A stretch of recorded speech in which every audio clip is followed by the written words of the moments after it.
এমপিত candidate দিয়া মানে স্পষ্ট এটা কথা, কোকৰাঝাৰ লোকসভা সমষ্টিত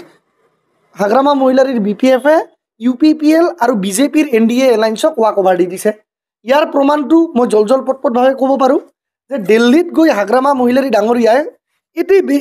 মানে সদ্যহতে বেছি দিন হোৱা নাই, দিল্লীত গৈ হাগ্ৰামা মহিলাৰী ডাঙৰীয়াই বিজেপিৰ নেতাৰ চৰণ ধৰি ক'ব গ'লে ভৰিত ধোৱা পানী খাই তেওঁ দিল্লীৰ পৰা ৰিচেণ্টলি আহিছে। আৰু ইয়াৰ ফটো প্ৰমাণ আপোনালোকে সঠিক সময়ত নিশ্চিতভাৱে পাব। আৰু তেওঁ বিজেপিৰ নেতাৰ গৈ চৰণ ধৰিছে, তাতে আমাৰ ক'বলগীয়া একো নাই।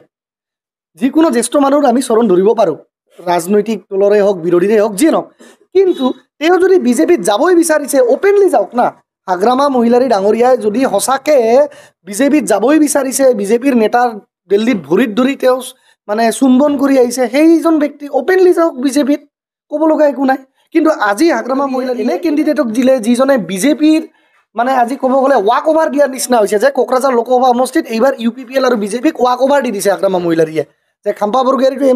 MCLA ইলেকশ্যন হাৰিছিলে, গতিকে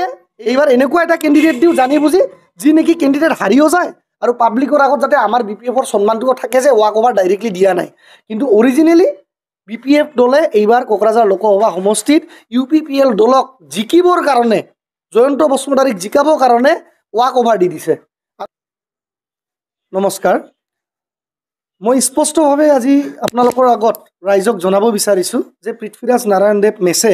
কোকৰাঝাৰ লোকসভা সমষ্টিৰ পৰা নিৰ্দলীয়ভাৱে প্ৰতিদ্বন্দ্বিতা কৰিব। আৰু নিৰ্দলীয় ইণ্ডিপেণ্ডেণ্ট হিচাপেই কেৱল নহয়, কিন্তু নিৰ্দলীয় হোৱা স্বত্তেও মোৰ সমৰ্থনত বিভিন্ন জাতীয় সংগঠন, আনকি স্বীকৃতিপ্ৰাপ্ত ৰাজনৈতিক সংগঠনো থাকিব। ৰেজিষ্টাৰ্ড পলিটিকেল পাৰ্টিৰ ছাপৰ্টেড ইণ্ডিপেণ্ডেণ্ট কেণ্ডিডেট হিচাপে মই নিৰ্বাচনী যুঁজত অৱতীৰ্ণ হ'ম। আৰু মই এটা কথা আজি ৰাইজৰ জ্ঞাতাৰ্থে ক'ব বিচাৰিছোঁ, অতিকৈ দুখজনক কথা, যে দৰাচলতে হাগ্ৰামা মহিলাৰী নেতৃত্বাধীন BPF দলে কোকৰাঝাৰ লোকসভা সমষ্টিত UPPL আৰু বিজেপিৰ NDA এলায়েন্স কেণ্ডিডেটক ৱাক অভাৰ দি দিলে।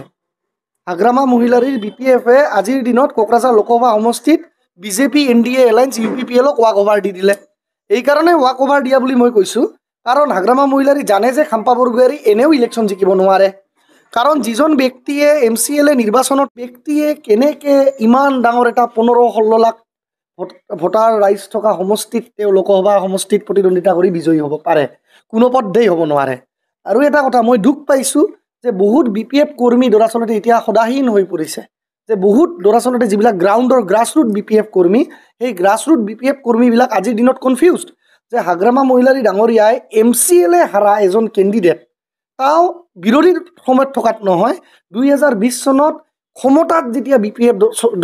চৰকাৰ আছিল, BPF দল আছিল 2020 চনত BTC-ৰ পাৱাৰত, তেতিয়াই খাম্পা বৰগোহাঞি ডাঙৰীয়াই ডেপুটি চিফ হোৱা স্বত্তেও MCLA ইলেকশ্যন হাৰিছে।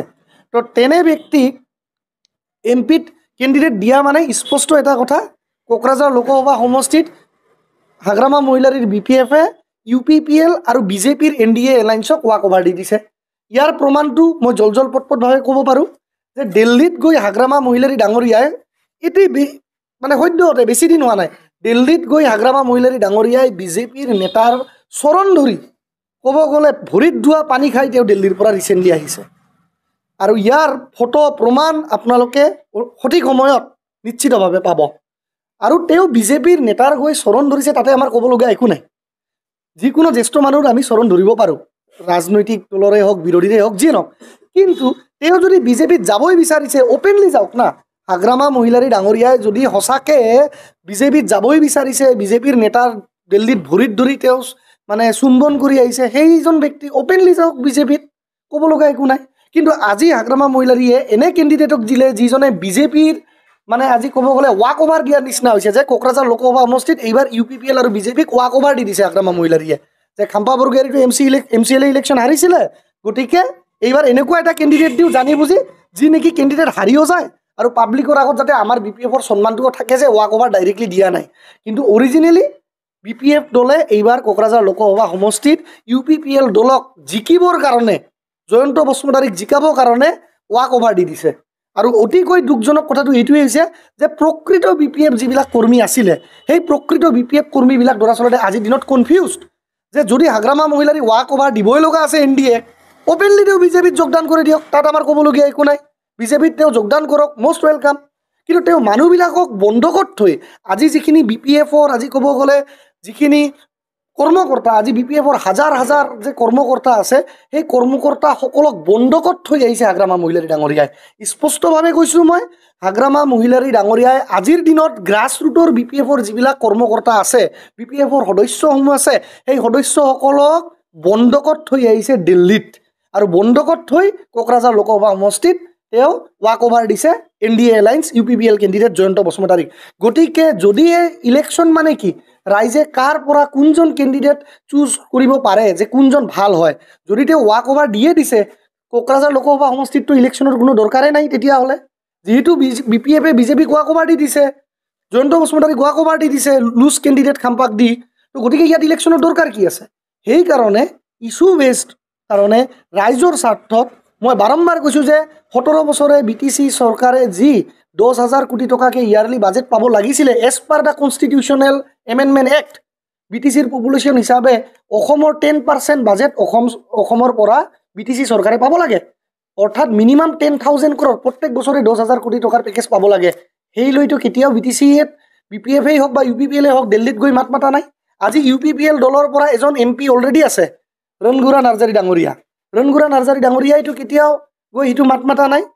কিন্তু তাত সত্ত্বেও BPF যে আজি বিজেপি দলক ৱাক অভাৰ দিছে এটিকৈ দুখজনক আৰু সেইকাৰণে পৃথ্বীৰাজ নাৰায়ণ দেৱমেছে ঠিতাং কৰিছে যে ৰাজহুৱা সমৰ্থন লৈ সংগঠনৰ সমৰ্থন লৈ আৰু কিছু ৰাজনৈতিক সংগঠনৰ পলিটিকেল পাৰ্টিৰো সাপোৰ্ট ওপেন সাপোৰ্ট লৈ মই ইণ্ডিপেণ্ডেণ্টলি কোকৰাঝাৰ লোকসভা সমষ্টিৰ পৰা প্ৰতিদ্বন্দ্বিতা আগবঢ়াম আৰু এপ্ৰিলৰ প্ৰথম সপ্তাহতে কোকৰাঝাৰ প্ৰেছ ক্লাবত মই স্পষ্টভাৱে কৈছোঁ এপ্ৰিলৰ প্ৰথম সপ্তাহতে কোকৰাঝাৰ প্ৰেছ ক্লাবত মই এক সংবাদমেল আয়োজন কৰি যৌথভাৱে সকলো ৰাজবংশী আদিবাসী মুছলিম সংখ্যালঘু বঙালী নাথযোগী বা বিভিন্ন ৰাজনৈতিক দলৰ যিবিলাক মুৰব্বী নেতাসকল আছে সেই সংগঠনৰ নেতাসকলক একেটা যৌথ মঞ্চত লৈ সংবাদমেল সম্বোধন কৰিম আৰু সেইদিন আপোনালোকক ভালভাৱে আপোনালোকৰ পৰা সহায় সহযোগিতা পাম বুলি মই আপোনালোকক অনুৰোধ জনাইছোঁ ধন্যবাদ